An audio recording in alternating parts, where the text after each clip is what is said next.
Hello guys. तर मी आज आलो आहे घाटसावळीला. इथं एक असं जागृत देवस्थान आहे. त्यांचं नाव आहे म्हातारा म्हसोबा. सगळ्यात महत्त्व म्हणजे हा पाहिलं दाखवतो हा दगड आहे.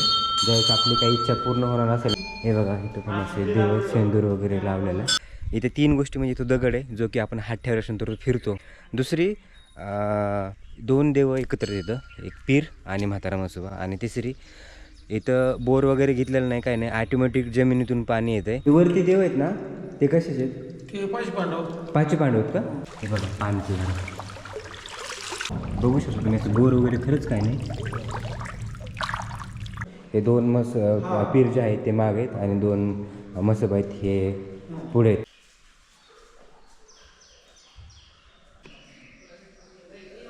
ज्यांची इच्छा पूर्ण होईल बहुतेक त्यांचं फिरत असेल. तर ज्याच्या कोणाची कंप्लीट नवस होतात ना पूर्ण, तिथे ते नवस पूर्ण फिरतात. इथलं सगळ्यात महत्त्वाचं तुम्हाला गोष्टी दाखवतो. 2 आहेत. एक म्हणजे इथं पीर आणि म्हातारा म्हसोबा असं दोघांचं कॉम्बिनेशन आहे. आणि दुसरी गोष्ट म्हणजे इथं जमिनीतून असं पाण्याचा झरा निघलेला आहे. ते पाणी कंटिन्यू असं 12 महिने पाणी असतं इथं, कधीच असं कोरडं पडत नाही. ते तुम्हाला मी दाखवतो. इथल्या 2 गोष्टी ज्या की खूपच असं अट्रॅक्टिव्ह होत आणि बघण्यासारख्या आहेत. चला तुम्हाला दाखवतो. हे बघा, हे आहे म्हातारा म्हसोबा देवस्थान, जागृत देवस्थान म्हणजे इथं. आणि इथल्या 2 गोष्टी म्हणजे पीर आहे आणि तिथंच पाण्याचं झाड आहे. ते तुम्हाला खाली जाऊन दाखवतो. पण अगोदर थोडंसं साईडचं दाखवतो तुम्हाला. सगळे देव असतात तिथं, तिथं वरती सगळं साईडला. हे बघा इथं आणि 3 गोष्टी इथं. सगळ्यात महत्त्व म्हणजे हा पाहिलं दाखवतो हा दगड आहे. ज्यावेळेस आपली काही इच्छा पूर्ण होणार असेल ना, त्याच्यावर हात ठेवून आपण ती मागितली ना, तर तो दगड फिरतो असं गावकऱ्यांचं म्हणणं आहे. आणि इथं त्या साईडने पण जाऊन दाखवतो. इथं म्हातारा म्हसोबा आहे आणि पीर पण आहेत. इथं बघा 2 देव आहेत एकाच ठिकाणी आणि पाण्याचा झरा आहे काय. हे तुम्हाला मी तिकडून फिरून दाखवतो. पण अगोदर त्या साईडने आपण जाऊ आणि तिकडचं तुम्हाला दाखवतो.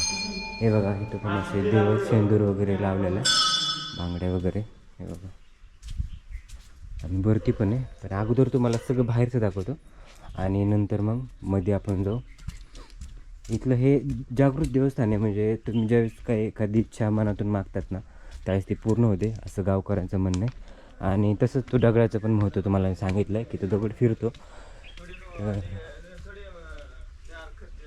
हे बघा इथं पण वरती काय हे मी नाही सांगू शकत.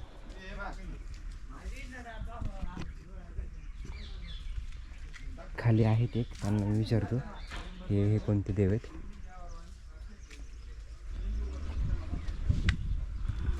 हो, घाटसावळीमध्ये आलात ना तुम्ही, कोणाला जरी विचारलं ना, कोणाला पण म्हातारा म्हसोबाचं देवस्थान कुठे, कुणी तुम्हाला सांगन. आणि मी तुम्हाला तर आवर्जून सांगन की अशा लोकेशनला तुम्ही खरंच या, जे की ना जरा वेगळे असतात, युनिक असतात. इथे 3 गोष्टी म्हणजे तो दगड आहे जो की आपण हात ठेवल्यानंतर तो फिरतो. आपण काही इच्छा मागितल्यानंतर तो फिरतो. दुसरी 2 देव एकत्र येतं, एक पीर आणि म्हातारा म्हसोबा. आणि तिसरी इथं बोर वगैरे घेतलेलं नाही, काही नाही, ऑटोमॅटिक जमिनीतून पाणी येतं आहे. आणि ते पाणी 12 महिने असतं. ते पाणी कधी संपत नाही. असं कधीच झालं नाही आत्तापर्यंत की तिथं एकदम असं कडक उन्हाळ्यातसुद्धा, एकदम किती उन्हाळा असू द्या, कडक किती पण असं असू द्या, तिथं पाणी राहतंच. म्हणजे असं कोरडं कधीच झालं नाही आत्तापर्यंतचा इतिहास आहे. तर अशी इथलं आश्चर्यचकित गोष्टी ते की खरंच असं विचार करायला भाग पाडतात.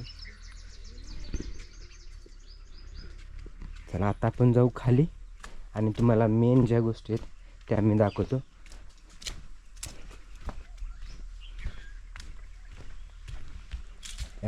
इथं येण्यासाठी 2 मार्ग आहेत. म्हणजे तुम्ही इथून पण मध्ये जाऊ शकता आणि पलीकडून पण येऊ शकता. पण आपण जाऊ पलीकडच्या साईडने, कारण की ते ऑलरेडी उघडं आहे.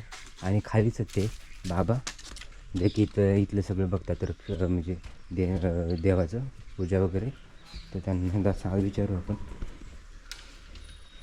आणि दुसरी सगळ्यात महत्त्वाची गोष्ट तुम्हाला जे दाखवणार आहे ते आहे हे बघा. ते वरती देव आहेत ना, ते कशाचे आहेत? ते पाच पांडव. 5 पांडव आहेत का? हे बघा पाणीचे झाड. हे पाणी कधीच आटत नाही ना, हे असं जमिनीतून येते ना. बघू शकतो तुम्ही, असं बोर वगैरे खरंच काय नाही. आणि मातीत म्हणजे जमिनीतूनच पाणी येते हे बघा. आणि जिवंत पाणी, याला जिवंत पाणी म्हणून बघा. आता पलीकडे कसं मध्ये जायचं. ह्यांचं महत्त्व काय आहे? म्हणजे मी पहिल्या वेळेस बघतोय पीर आणि आपले म्हातारा मसोबा एकत्र, काय महत्त्व आहे म्हणजे? सांगता येत नाही ते. नाही का? तुम्हाला माहीत नाही का? आधीपासूनच आलेलं आहे. हां, त्या आमच्या गावात ह्याच्या आधी असून ते तरी किती वर्ष जुनं असेल सगळे अंदाज? जुनं त्याला सांगता येत नाही ते. हां का? म्हणजे जागृत झालेत का त्याच्यानंतर? हो, जागृत. अच्छा, म्हणजे हे बघा अजून कोण म्हणजे कोणालाच माहीत नसेल ना, जे लई जुने माणसं असेल त्यांना माहीत असेल. कोणाला सांगता येत नाही ते. हे बघा, हे दोन्ही पण पीर आहेत ना? आणि हे दोन्ही पाठीमागे दोन मुसलमान पुढं. हां, हे बघा, हे दोन पीर जे आहेत ते माग आहेत आणि दोन मसब आहेत हे पुढे आहेत. आणि वरती आपण गेलो पहिलं स्टार्टिंगला ते पाचशे पांडव आहेत ना? होय. हां, हे बघा हे असे.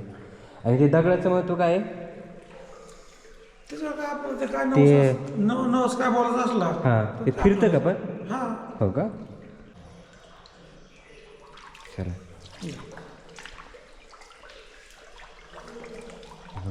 हे खरंच किती भारी वाटतं बघायला. आणि मी ज्यावेळेस लहान होतो ना त्यावेळेस आलो होतो, घरच्यांचा इथं कार्यक्रम होता त्यावेळेस इथं एवढं पाणी होतं, एकदम भरलेलं, खाली येता पण येत नव्हतं. हे बघा, आणि तिथून पाणी बाहेर जाते. अच्छा, तुम्हाला दाखवतो बघ, हे बघा पाणी तिथून येते पूर्ण. नाही ना, हे आत्ता फोडले वाटतं आहे ना? पहिलं हे पाणीवर साचायचं ना? फोडलेलं आहे का? कारण की मी आलो होतो ना एकदा खूप वर्षापूर्वी, त्यावेळेस पूर्ण पाणीवर होतं. हे पाणी चाललं आहे इथून. आणि बघू हे बघा इथं पूर्ण असं किती पाणी साठलं आहे बघा पाण्यात.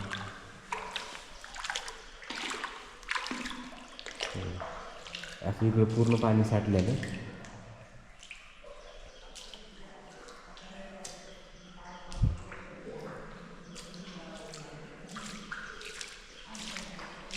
तर असं आहे बघा इथलं म्हातारा मसोबाचं देवस्थान.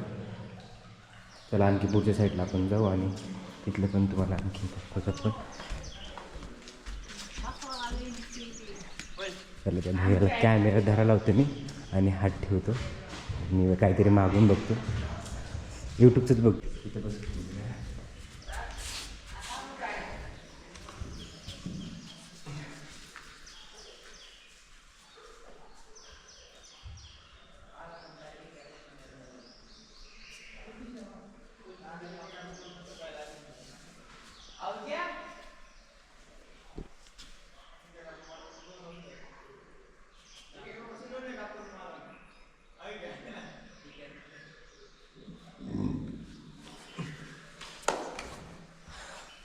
माझं तर नाही फेडला डगर. तुम्हाला कोणाला ट्राय करायचं आहे का?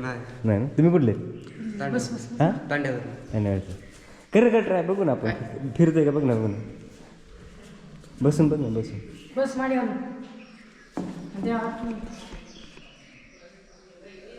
ज्यांची इच्छा पूर्ण होईल बहुतेक त्यांचं फिरत असेल.